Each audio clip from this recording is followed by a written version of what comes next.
to be nice. I'm from the Midwest, and we're nice. And that became a problem when I decided to do stand-up comedy. What happened was I laid off from my job. I was mid-40s. This is 20 years ago. And I didn't know what to do. So it's like, I know, I'll be a comedian. So I went, thank you. So I went to an open mic. Has anybody ever been to a comedy open mic? They're horrible. And so this was, the one I found out about was at the Northeast Philly Comedy Cabaret, which was in the Ramada Inn on the boulevard, like this dark little room. And I walked in, and I was terrified. Like the room, there were about 40 men in there. I was the only woman. They were all like 20 years younger than me, and like just like scribbling in notebooks and avoiding eye contact. And so I was scared, so I put a fake name on the sign-up sheet. I signed in as Rose Wild. I thought that would give me courage. And I was like last on the list, you know, because nobody knew me. So I'm sitting there listening to just hours and hours of these edgy boys talking about like rusty trombones and fist fucking. And like I didn't even know I had to ask people, like, what's that? Like, I didn't know, like I'd written jokes about how, boy, corporations misuse the term paradigm shift, you know, like, it's like I wasn't,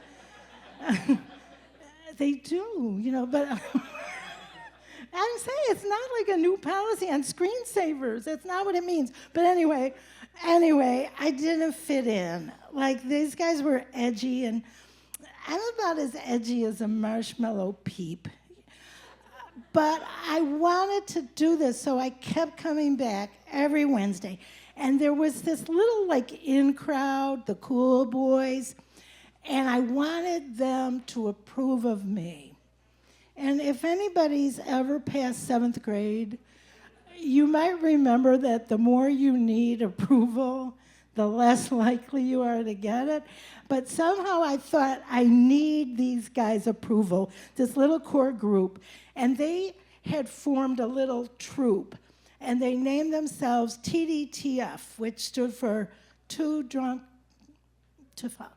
And they would get these gigs in abandoned buildings and whatnot. And I just thought, I have to make them laugh, but I couldn't. And they would come up to me every week, and they'd be like, women can't do comedy. You're not funny. Women aren't funny. You're not funny. Like, they were just so mean. But every week I would go and I would try my best to win them over. Well, at the time, someone started a Yahoo group. You guys remember, this was before Facebook. It was like a bulletin board, and it was Philly comics had useful information, but then these guys started their own drunk Philly comics, and I gotta explain who these guys were. Like John was one of the guys, and I mean, he didn't understand women. Like, he really thought he could get the stripper to go home with him by reciting entire episodes of Scooby-Doo.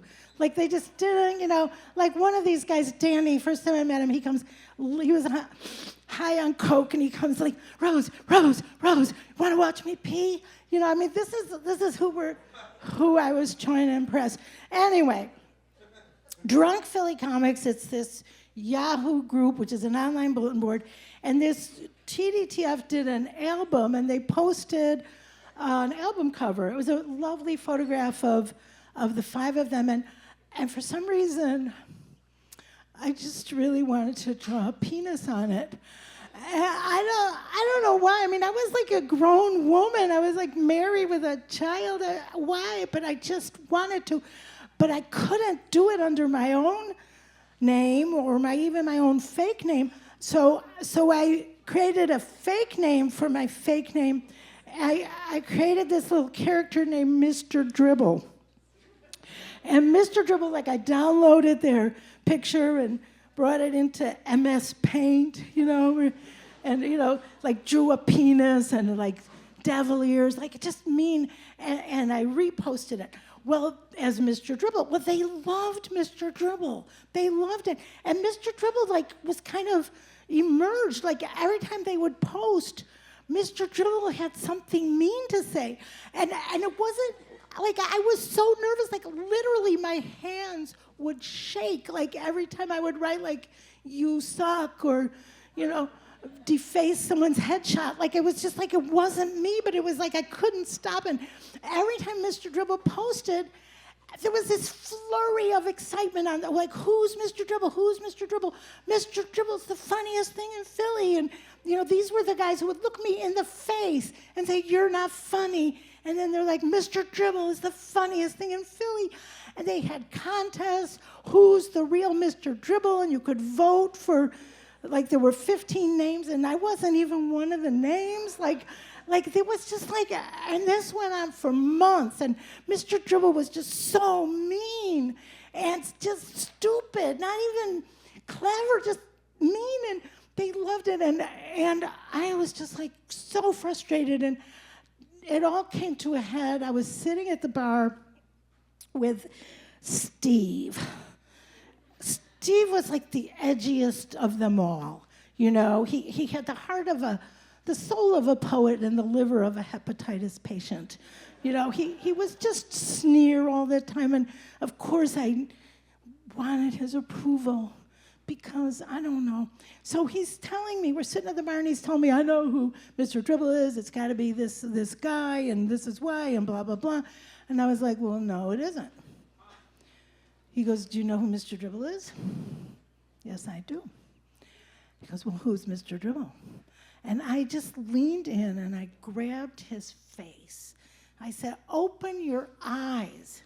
Open your fucking eyes. And then he knew, and he leaned in and he kissed me on the mouth. Right there in the Northeast Philly Comedy Cabaret in front of everyone. So at that point, Mr. Dribble was outed. Rose was officially funny. And you could look at this story as these guys were stupid. They were pigs. They didn't understand anything. They were misogynistic sleazeballs. And that would be true. But there's a deeper message. And I think it's that Rose Wild didn't have an edge. And I really needed Mr. Dribble to lean in and pull out that edge. Thank you.